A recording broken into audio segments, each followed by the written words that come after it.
The Compromise of 1877 marked the key event in ending the Reconstruction Era. The purpose of this secret, informal, unwritten deal was to help settle disputes resulting from the 1876 U.S. presidential election. It resulted in the United States federal government pulling out the last of the troops in the South and formally ended the Reconstruction Era. This image shows the Compromise of 1877 between the North and the South and how the South is taking over American politics. The Northern American flag is upside down while the Confederate flag is right side up, demonstrating the downfall of Republicans in the South and all over America. The compromise was made up of 5 main terms. 1.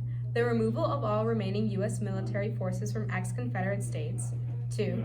The appointment of at least one Southern Democrat to Hayes's cabinet. 3. The construction of another transcontinental railroad using Texas and the Pacific Ocean in the South. 4. Legislation to help industrialize the South and restore its economy following Reconstruction and the Civil War. 5. The right to deal with blacks without Northern interference.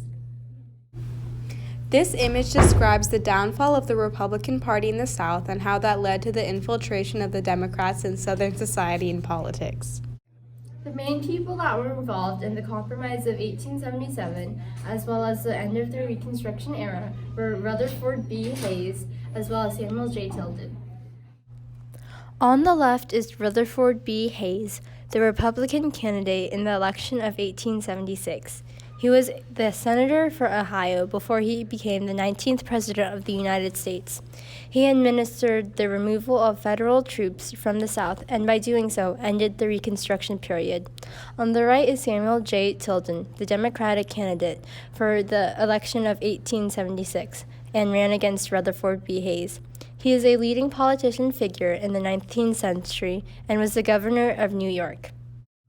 Through the compromise, Rutherford B. Hayes, a Republican, was elected president over Samuel J. Tilden, a Democrat, on the understanding that Hayes would remove the federal troops whose support was essential for the survival of Republican state governments in South Carolina, Florida, and Louisiana. This resulted in former slaves not being able to vote in these states and caused major debates over suffrage of freedmen and women at the end of the Reconstruction era. This picture depicts how the Compromise of 1877 affected freedmen and women as it took away their voting rights in some southern states. The cartoon shows 2 people shaking hands over a family of African Americans with a burning school and a hanging man in the back. One man has the White League on his suit, and the other is in a white sheet with KKK across the chest. By having the 2 people standing above the family, it shows the suffering of African Americans and how many saw the compromise as a way that white men could dominate over blacks once again and be the superiors.